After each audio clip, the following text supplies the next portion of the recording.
ভোর ৬টায় যাত্রা শুরু করে সকাল ১:৩০টায় কমলাপুর। মাত্র ৪.৫ ঘন্টায় খুলনা থেকে ঢাকায় পৌঁছাতে পারছেন যাত্রীরা। অথচ কিছুদিন আগেও এ পথ পাড়ি দিতে ১০ থেকে ১২ ঘন্টা সময় লেগে যেত।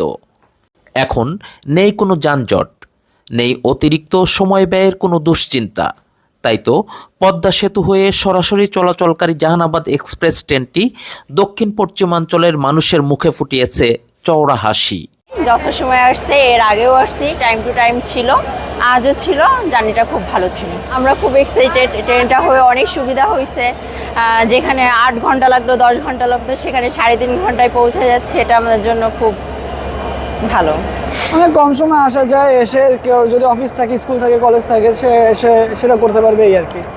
ভালো লাগছে, জাস্ট টাইমে ট্রেনটা নিয়ে আসছে। অবশ্যই খুলনা থেকে ছাড়ছে ৬টা ৫-এ, অবশ্য ৫ মিনিট এখানে দেরি হয়েছে।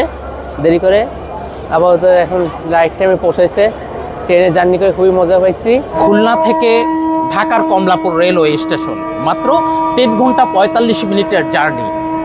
খুলনা যশোর থেকে যারা ঢাকা অভিমুখে যাতায়াত করেন তাদের জন্য অনেক বড় একটি পাওয়া। জাহানাবাদ এক্সপ্রেস ট্রেন চালু হওয়ার পর যাত্রীদের আনন্দের সীমা নেই।